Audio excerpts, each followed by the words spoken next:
북한 김여정 부부장은 정찰 위성 개발 시험과 관련된 우리 측 전문가의 분석을 비난하는 담화문을 발표하며 대륙간 탄도미사일 ICBM의 정상 각도 발사 가능성을 시사했습니다. 네, 또한 한미 당국의 대북 감시 능력을 비하하는 발언도 내놓았는데요. 어제 공개된 김여정 부부장의 대남 위협 발언과 관련해서 문성묵 한국국가전략연구원 통일전략센터장, 김용현 동국대 북한학과 교수와 이야기 나눠보겠습니다. 두 분 어서 오십시오. 네, 안녕하십니까. 안녕하십니까. 계속 이야기 나오고 있는 북한 김여정 노동당 부부장의 담화문 발표에 대해서 좀 이야기 나눠볼 텐데 발언 수위가 상당했고 많은 내용들이 담겼습니다. 일단 하나하나 짚어보기 전에 어제 이렇게 담화문을 발표한 어떤 성격이라든지 그 기본적인 부분들 어떤 식으로 보셨는지 궁금합니다. 예, 김여정 부부장의 담화는 뭐 어제 오늘의 일은 아닙니다. 그렇죠. 뭐 2020년 담화 내용을 기억하시는 분들 계실지 모르겠습니다만 우리 대북전단 살포를 문제 삼아가지고 그때 당시에 대남 관계를 대적 관계로 전환하겠다.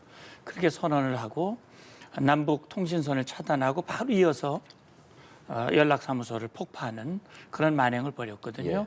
그 이후에 기회가 있을 때마다 대남 대외 문제는 내가 맡고 있다. 그러면서 관련된 사안마다 담화를 발표했어요. 근데 저는 그런 담화라고 하는 것이 김여정 부부장 개인의 입장이 아니라 결국은 최고 지도자인 김정은의 의지가 전 담겨 있다고 보거든요. 결국 그걸 일방적으로 발표할 수는 없거든요. 아마 제가 볼 땐 적어도 김정은 위원장이 그 내용을 검토할 가능성이 있다라고 생각을 합니다. 그렇다면 결국은 그 담화의 내용은 김정은의 의지가 담겨져 있다. 이렇게 해석을 할 수가 있는 것인데 저는 그런 생각이 들어요. 그 내용을 보면 뭐 보신 분들 또 들어보신 분들 어떻게 느끼셨는지 모르지만 우리 뭐 김영현 교수님도 전문가의 한 분이고 예. 저도 전문가고 나와서 얘기를 하니까 저도 김여정에게 꾸지람을 어제 호되게 들은 것 같은데 예. 어쨌든 보면 저는 그런 느낌이 들더라고요. 아, 김정은이 굉장히 화가 나 있구나. 그리고 굉장히 불만이 가득하구나라는 생각을 했어요.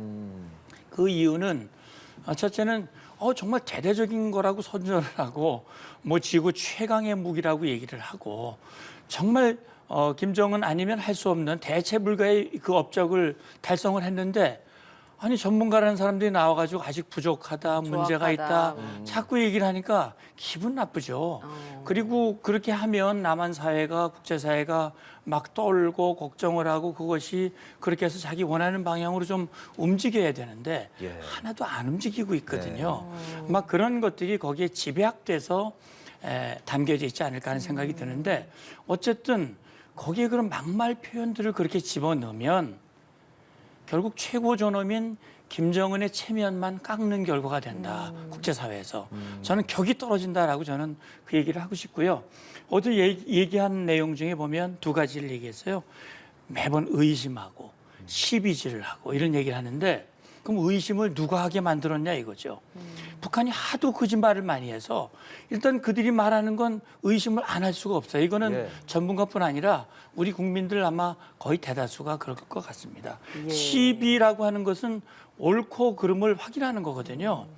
이건 전문가로서 당연히 맞느냐 틀리느냐를 판가름하는 거니까 전 당연하다고 봅니다. 그런 차원에서 저는 어제 그 담화가 그런 김정은의 의지가 담겨져 있고 이런 담화는 좀 안 하는 게 그들을 위해서 좋겠다라는 생각이 들었습니다.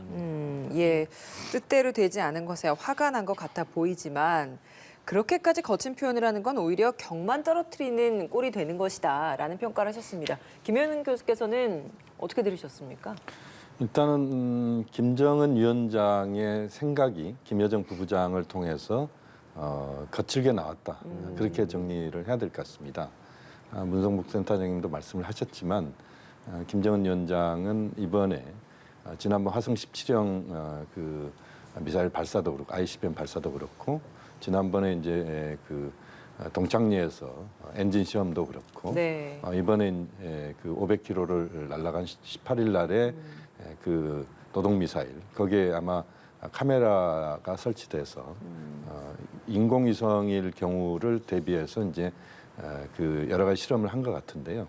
그 실험의 총체적인 결과를 북한은 상당한 성과로 보고 있는데 거기에 대한 그 국제사회나 남측에서의 평가가 너무 박하게 나오고 이것에 대한 불만 이런 것들이 김여정 부부장의 입을 통해서 나왔다 이렇게 봐야 될 것 같습니다. 예. 그래서 이제 아마 북한은 이제는 이제 정상 각도를 통해서 북한의 ICBM 능력을 보여주겠다는 의지도 김여정 부부장이 어제 밝혔고 예. 또 그 과정에서 그 탄도 미사일의 군사 정찰 위성의 시제품 같은 것도 이제 앞으로 만들 것이다 이런 것들도 이야기를 했는데 예. 결국 김정은 위원장, 김여정 부부장의 입을 통해서 나온 이야기는 대체로 그 행동으로 갑니다.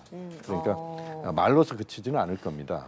그렇기 때문에 앞으로 아마 내년 초 2, 3, 4월 정도일 가능성이 높다고 보는데 그때 이제 북한이 여러 가지 정찰 위성과 관련된 부분 또는 ICBM과 관련된 것 여러 실험들을 통해서 기술적인 진전을 보이는 뭐 이런 쪽으로 갈 것이다. 그렇게 보면 이제 거기에 대한 국제사회나 한미의 그 대응이 대체로 보면 이제 확장 억제 네. 형식으로 나오고 있잖아요. 그러니까 네. 북한의 행동이 나오고 북한의 도발이 나오면 한미가 거기에 대응하고 또 북한이 도발하고 한미가 대응하는 이게 반복적으로 내년 상반기에도 갈 가능성이 높기 때문에 남관계나 한반도 정세 전체로 보면 좋지 않은 매우 그 한반도 정세가 불안정한 이런 상태가 지금의 상태가 앞으로도 당분간 지속될 가능성이 높다. 이런 점에서 좀 걱정이 됩니다. 예, 북한이 담화문에서 발표하는 것은 거의 행동으로 시행될 것이다라고 말씀하셨는데 그럼 담화문에서 어떤 내용들을 언급을 했는지 좀 하나하나 구체적으로 좀 짚어볼게요. 일단 이야기가 나왔던 것 중에 눈에 띄었던 것이 ICBM 대기권 재진입 기술을 우리는 확보했다. 이런 얘기입니다. 실제로 이 기술을 확보했다라고 보시는지 전문가께서 어떻게 판단을 하십니까? 예, 아직 확보하지 못했다. 다시 말하면 검증이 된 바가 없다라고 하는 것이 전문가들의 일반적인 평가고요. 예. 이 평가는 또 백악관 셰이크 설리번 국가안보보좌관이 이미 언급을 했어요.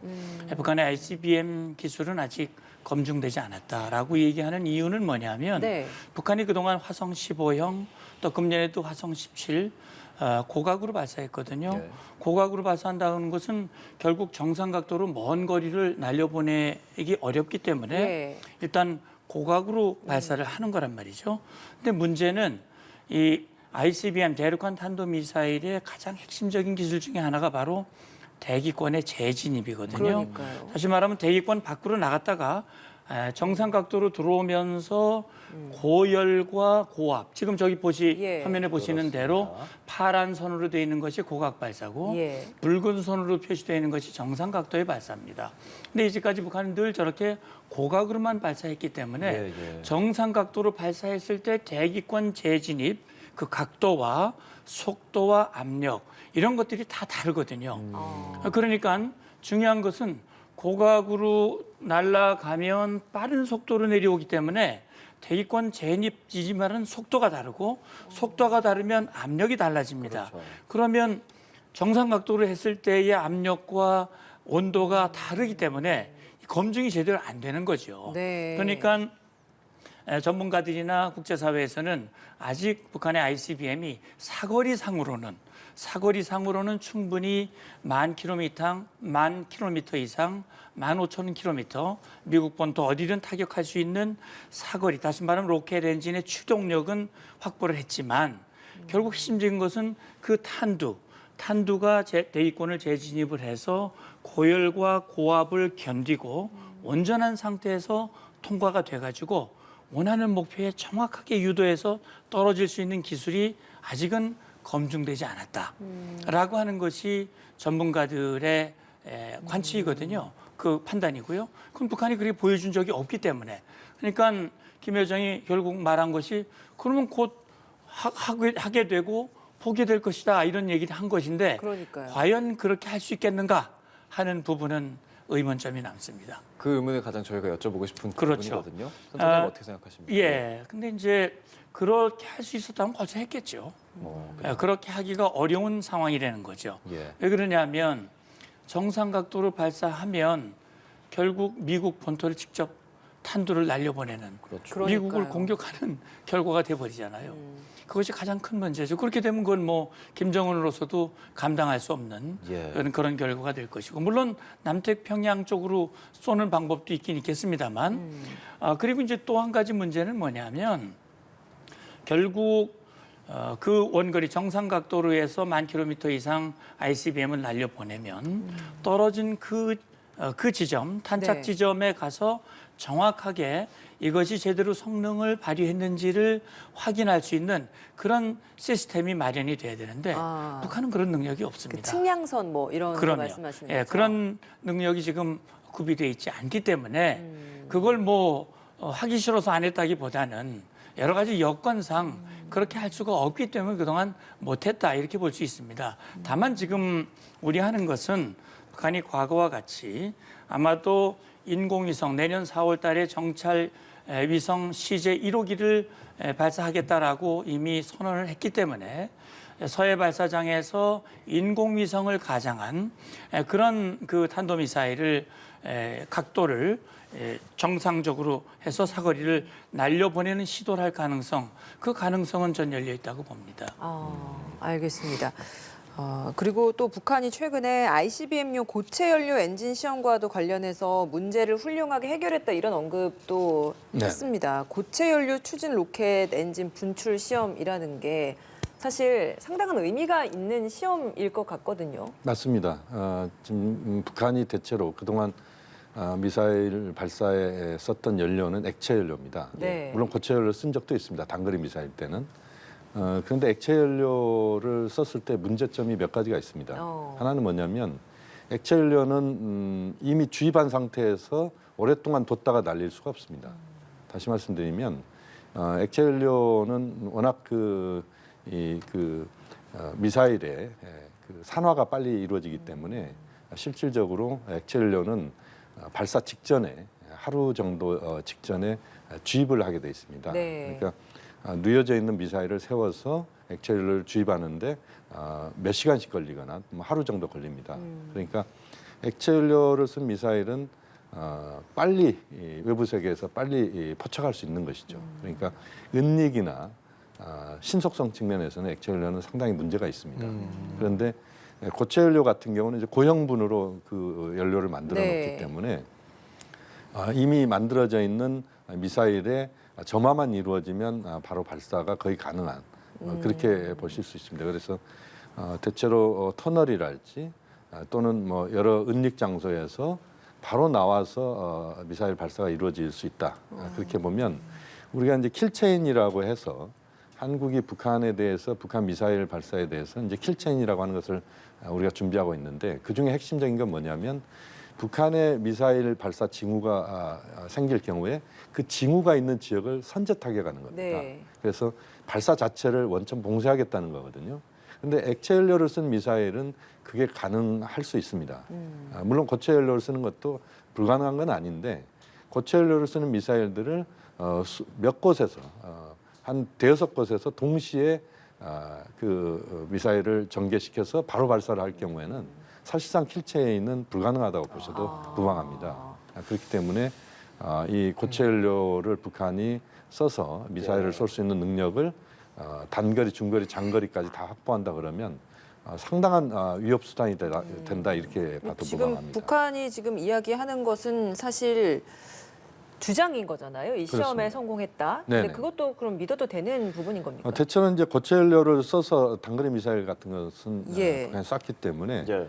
고체 연료를 써서 ICBM까지도 가능할 수 있게 한다는 것은 현실적으로 북한의 능력은 완벽한 능력까지 와 있는지는 확인할 방법은 없습니다만 네. 대체로 그 능력까지는 와 있다. 그렇게 볼 수도 있겠습니다. 예, 이 고체 연료를 사용한 뭐 단거리 정도는 쐈었다고 얘기하는데 최근에 쐈던 동창리에서 북극성 이렇게 개량해서 쐈다는 준중거리 탄도미사일에 고체 연료가 사용됐을 수 있다는 가능성도 제기가 됐었거든요. 지금 북한의 고체 연료 관련한 발전 단계 어느 정도로 보고 계십니까, 센터장님은? 네, 지금 역시 이제 미사일 핵탄두를 장착한 미사일의 기습 발사 효과를 높이기 위해서는 말씀하신 대로 이 로켓 연료를 고체화하는 것이 북한에는 가장 큰 과제입니다. 그래서 그동안 하나하나 미사일 연료를 고체화하는 그런 시도를 단거리부터 이제 점차 시도를 하고 있고요. 특히 SLBM 같은 경우는 고체화시키지 않으면 곤란하죠. 그래서 고체화시켜야 이제 발사를 할 수가 있습니다. 그런데 결국 그 단거리뿐만 아니라 특히 ICBM, 미국을 타격할 수 있는 대륙간 탄도미사일의 로켓 연료를 고체화시키겠다고 하는 것이 김정은이 작년 1월 8차 당대회 때 발표한 5가지 중요한 과업 중에 하나거든요. 네. 그리고 이번에 서해 위성 발사장에서 소위 말하는 140톤 포스의 위력을 가지고 있는 고체, 이 발사체, 로켓 발사체의 실험을 대대적으로 성공했다고 그 발표를 하지 않습니까? 네. 김정은이 직접 현지에서 지도를 했고, 그렇죠. 그리고 그걸 기초로 해서 신형 무기를 조만간 개발하게 될 것이다라는 그런 기대감도 얘기를 했어요. 지금 말씀하신 대로 이번에 발사한 MRBM 준중거리 탄도미사일에 그 로켓을 고체 로켓을 장착했을지 여부는 우리 확인할 수가 없습니다.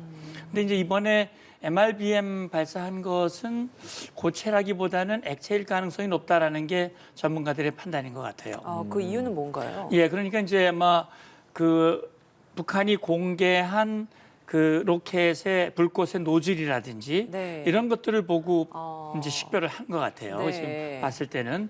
그래서 어쨌든 북한은 준중거리든 중거리든 장거리든 고체화를 계속 해나가고 있다고 생각을 하고요. 아직까지는 이 긴 거리, 중거리 이상의 고체화는 아직 과제가 많이 남아 있긴 합니다만 그런 시도는 계속 하리라고 봅니다.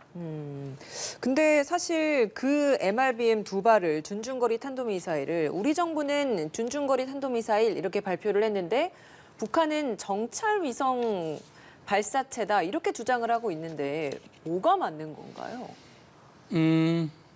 일단 합참에서는 북한이 위성 발사 시험을 했다고 주장을 했지만 우리의 판단은 다르지 않다, 바뀌지 않았다라고 얘기를 했잖아요. 네. 근데 이제 뭐 북한 김여정도 담화에서 그런 얘기를 했어요. 뭐 위성이나 탄도미사일이나 같다고 전문가가 얘기를 하는데 하면서 이제 비아냥을 댔거든요. 그러면서 하는 얘기가 그럼 뭐 그 위성을 그럼 뭐 풍선으로 날리는 거냐, 로켓으로 날리는 거지. 그러니까 자기 말도 탄도미사일이나 위성이나 똑같은 로켓으로 날리는 거 맞다라고 얘기한 거거든요. 네네. 그러니까 지금 북한이 위성 시험 발사를 했고 준비 단계가 완료됐다라고 주장을 하지만 탄도미사일에 핵탄두를 장착을 하면 핵탄두를 장착한 미사일이 되는 거고 거기 위성을 장착하면 위성이 되는 것이고 예. 그런 거니까 네. 결국 우리는 그 위성인지 우리가 확인하기가 어렵단 말이죠. 왜 그러냐면 그들이 공개했던 사진만 봐도 예, 저희가 이게- 지금 조금 전에 보여드렸거든요. 네네. 지금 지나갔습니다만 예. 그 사진을 보면 정확하단 말이죠. 그러니까 굉장히 아마추어 수준이고 실제 예를 들어서 미국이 가지고 있는 군사 정찰 위성 같은 경우에는 예. 이게 뭐 사실 5cm, 10cm 가지고 식별이 가능하죠. 예를 들어서 위성에서 보더라도 우리 김영현 교수님의 얼굴을 이렇게 볼 수 있을 정도로 그렇게 식별이 가능한데 한강 다리가 뭐 흐리게 보이는 것 가지고는 예. 군사정찰 위성의 역할을 제대로 할 수 없다는 거는 명확하거든요. 근데 김여정도 친절하게 설명을 했어요. 지금 이 비싼 촬영기를 이렇게 준비 실험하는데 그런 거를 장착한다는 건 말이 안 된다. 그래서 그 좋은 촬영기가 있지만 예. 이번에는 안 쓴 거야. 이제 그렇게 본인이 얘기를 했지요. 네네. 그래서 제가 볼 때는요. 지금 우리 군에서는 어쨌든 북한이 위성이라고 주장을 하더라도 탄도미사일이라는 것은 달라지지 않습니다. 그렇기 때문에 그것은 명백히 유엔 안보리 결의의 위반이고 네. 불법 행위인 것은 명확합니다. 중요한 것은 정찰 위성이요. 굉장히 고도의 기술이 필요합니다. 근데 우리 대한민국 기술력이 뛰어난데 네. 아직 우리도 군사정찰 위성이 없어요. 우리 군이 단독으로 운영하는 군사정찰 위성이 아직 없습니다. 아, 그래요? 예. 그래서 우리는 미국의 정보를 의존하고 있죠. 우리는 빠른 시간 내에 우리 군이 단독으로 운영할 수 있는 정찰 위성을 확보하기 위한 사업을 지금 진행하고 있습니다. 이게 아주 그 기술의 종합체이기 때문에 이 종합체를 김정은도 빨리 가지고 싶어 하는 것이죠. 그래서 어제 김여정 담화에도 그런 얘기가 있어요.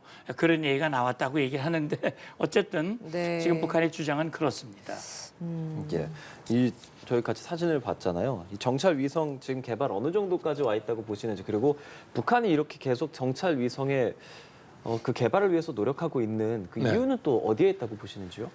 정찰위성의 수준은 화면에서 아까 봤듯이 정찰위성의 중요한 역할은 지상을 정확하게 촬영하고 그다음에 여러 가지 정보들을 만들어내는 이 능력 아니겠습니까? 그렇게 보면 정찰위성은 현재는 초보적 단계다 이렇게 봐야 될 것 같고요. 우리가 이제 또 하나 중요하게 생각해야 될 건 뭐냐면 이 정찰위성을 확보를 해야 ICBM 발사랄지 이런 것들이 현실적으로 그 실제 성과를 거둘 수 있다 이렇게 볼 수 있습니다. 왜냐하면 지금 그 장거리 ICBM 10,000km 이상의 미사일을 쏴내기 위해서는 여러 가지 그 사진 촬영이랄지 여러 가지 신호 정보 체계랄지 이런 것들이 같이 작동을 해야 그 10,000 km 이상의 ICBM이 정확하게 탄착 지점을 형성한 것도 확인할 수 있고 네. 또 북한 입장에서 보면 남측의 여러 가지 그 군사 시설이랄지 또는 정보 시설이랄지 이런 것들을 확인을 해야 되는데 과거에는 아마 북한이 소련이랄지 이런 그 사회주의 국가들의 정보들을 공유했던 부분들이 아마 일부 있을 겁니다. 예. 그렇지만 현재는 그 협조 체계가 과거에 비해서는 상당히 수준이 지금 낮아졌을 것이고 그렇게 보면 북한은 군사 정찰 위성을 최대한 빨리 확보를 해서 군사적으로 그야말로 이제 자위적인 군사력을 갖추겠다. 네. 그러니까 그 동안은 이제 예.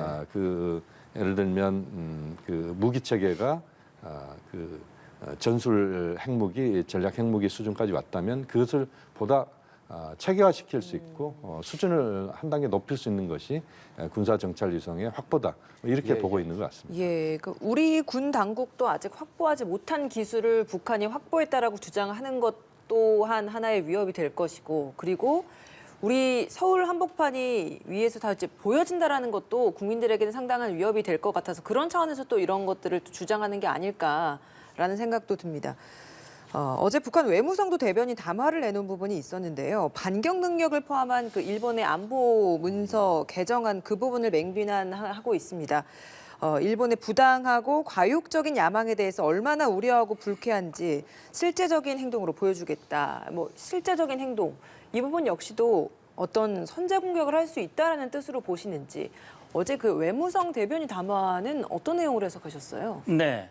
근데 이제 북한은 일본의 안보 전략 개정을 마치 자기들의 행동을 정당화시키는 그런 명분으로 악용을 하고 있어요. 사실 일본이 안보 전략을 개정한 것은 그동안 사실은 일본의 안보를 미국이 지켜줬죠. 미국이 철저한 그런 창의 역할을 해줬습니다. 일본이 공격을 받으면 미국이 가지고 있는 전략 자산으로 대응을 하도록 그렇게 돼 있었는데 사실은 주변의 안보 상황들이 많이 달라졌잖아요. 특히 북한의 위협이 높아졌고요. 지난 11월에는 일본 열도를 넘어가는 화성 12형을 쐈단 말이죠. 노골적으로 북한은 일본을 핵 타격의 목표로 늘 제시하고 그런 미사일을 끊임없이 개발했습니다. 그래서 앞서 우리가 ICBM 기술의 완성은 아직 확보가 안 됐지만 적어도 우리 대한민국과 일본을 타격할 수 있는 탄도미사일의 역량은 이미 갖추고 있다 이렇게 봐야 됩니다. 자, 그렇다면 일본 입장에서는 지금 국가안보 전략 그 전략서의 개정 내용을 보면 그냥 무턱대고 반격을 한다는 건 아닙니다. 엄격한 조건들을 달고 있는데 그중에 하나가 일본 본토가 북한이라든지 중국이라든지로부터 미사일 공격을 받았을 경우 그리고 반격 외에는 다른 방법이 대응할 방법이 없을 경우에는 반격을 하겠다라고 하는 것인데 자 반격하겠다고 문서는 개정을 했지만 아직은 반격할 능력이 아직은 없습니다. 일본이 그런 역량을 구비하지 않았기 때문에 그래서 지금 북한 외무성 대변인 담화는 미국이 일본의 그런 조치를 아주 유일하게 지지하면서 자기 북한의 이런 행동, 자위적 조치를 불법으로 규정할 자격이 없다. 그래서 자기들의 조치가 정당하다라고 하는 것을 막 부각시키고 있거든요. 네. 일본은 나쁘고 자기들은 정당하고 그러면서 일본의 이런 행동에 대해서 자기들이 행동으로 보여주겠다. 그래서 저는 이런 생각도 들더라고요. 일본의 전략문서 이 변경 발표가 나온 직후에 MRBM, 다시 말해 준중거리 미사일을 쐈거든요. 이게 사거리가 한 1,500km 나가는 겁니다. 그렇다면 북한은 정찰 위성이라고 얘기를 하지만 결국은 일본을 염두에 둔 이 준중거리 미사일을 발사한 것이 아니냐라는 그런 생각이 직감적으로 들더라고요. 제가 볼 때는 아마도 북한이 이걸 빌미를 해서 또다시 일본 열도를 넘어가는 그런 미사일 발사 도발을 할 가능성을 저는 배제할 수 없다라는 생각을 합니다. 예, 지금 이 반격 능력, 이 일본의 개정안 같은 경우는 지금 북한, 일본도 마찬가지지만 사실 우리나라에서도 네. 허가가 필요하냐, 그리고 뭐 외교부 측의 의견이 좀 다르기도 하고 일본 측에서는 꼭 우리의 허가가 필요한 것이 아니다, 뭐 이런 식으로 우리 외교와도 좀 관련이 된 사안이라고 보여지거든요. 그렇습니다. 지금 말씀하신 것처럼 이건 굉장히 민감한 문제입니다. 이제 반격 능력이라고 하는 것 자체가 일본은 나름대로 그 반격 능력을 펼칠 수 있는 여러 가지 제한된 것들을 내놓고 있지만 사실상 이 반격 능력이 그동안 일본이 방패에 의존했다면 이제는 창을 갖겠다는 겁니다. 네. 그러니까 그런 징후들이 보일 때 일본의 군사적인 선제적인 행동이 나올 수 있는 겁니다. 이게 이제 한반도 또는 동북아에서도 그렇죠. 나올 수 있는 것이기 때문에 거기에 대해서 이제 우리 외교 당국은 한국과의 협의가 사전에 반드시 필요하다고 그렇죠. 이야기하지만 일본은 또 그렇게 이야기하지 않습니다. 일본은 왜 한국과 협의해야 되느냐? 일본 스스로 자기들이 갖고 있는 판단에 의해서 하겠다는 것이기 때문에 여기에서 이 정리가 안 되면 한일 간에도 이건 굉장한 앞으로 논란거리가 될 겁니다. 그래서 저는 이 문제에 대해서는 일본이 지금 적극적으로 그걸 반격 능력을 이야기하고 있을 때 우리 나름대로의 입장을 명확하게 일본에 전달할 필요가 있고 우리가 원칙적으로 한일 간에 선을 그어야 될 부분과 또 한일 간에 협력해야 될 부분들을 잘 운용을 할 필요가 있는 것이죠. 이걸 제대로 하지 않으면 나중에 일본에 완전히 우리가 이용당하는 꼴이 될 수도 있기 때문에 이 부분은 굉장히 예. 신중해야 된다고 봅니다. 예, 그리고 마지막으로 이 질문만 하겠습니다. 미 국무부가 북한의 7차 핵실험 가능성이 여전히 남아있다라고 이야기를 하면서 김정은 위원장의 결단만 남아있다는 이야기를 하고 있습니다. 북한이 핵실험을 할 경우에는 추가 도발할 가능성도 있다라는 언급까지 하고 있는데 유엔 안보리 의장 성명 초안을 공유하면서 중국과 러시아가 이 미대응을 하는 그 부분에 대한 비판도 같이 했습니다. 실제로 유엔 안보리 의장 성명 초안을 공개한 그 부분을 공개를 한 이후에 그 실효성에 대해서는 어떻게 생각하십니까? 지금 이제 북한의 그 탄도미사일 발사가 이루어지는 수준을 넘어서면 유엔 안보리의 대북 제재가 가해질 수 있습니다. 그리고 핵실험이나 ICBM 발사를 하게 되면 트리거 조항이라고 그래서 유엔 안보리가 자동 소집이 되게 돼 있는데 이제 문제는 그동안 ICBM 북한이 발사했을 때 유엔 안보리 소집됐지만 중국, 러시아가 거기에 미국의 입장에 동의하지 않았습니다. 그래서 이 문제는 굉장히 민감한 문제이기도 합니다만 미국의 입장에 대해서 중국, 러시아가 동의를 앞으로도 안 할 가능성이 높습니다. 다만 이제 핵실험과 관련된 부분에서는 중국, 러시아의 입장이 원칙적으로는 그 미국의 입장에 동의하면서도 실질적인 제재에 있어서는 아마 그 제재에서는 빠질 가능성이 높은데 이 상황이 굉장히 좀 우려스러운 부분입니다. 왜냐하면 북한은 지금의 이 환경들을 노리면서 실험을 핵실험이랄지 또는 ICBM 발사랄지 이런 것들을 자유자재로 할 수 있다라고 판단할 수도 있거든요. 그렇기 때문에 지금으로서는 더욱 중요한 게 중국과 러시아가 미국 그다음에 유엔 안보리 다른 국가들과 공조를 할 수 있도록 많은 대화를 하는 것이 저는 매우 중요하다. 핵실험 관련된 부분만큼은 좀 더 다른 차원에서 접근을 해야 된다고 봅니다. 알겠습니다. 자, 문성복 한국국가전략연구원 통일전략센터장, 김용현 동국대 북한학과 교수와 함께 어제 있었던 김여정 부부장의 담화문 내용 살펴봤습니다. 오늘 말씀 고맙습니다. 두 분 고맙습니다. 감사합니다.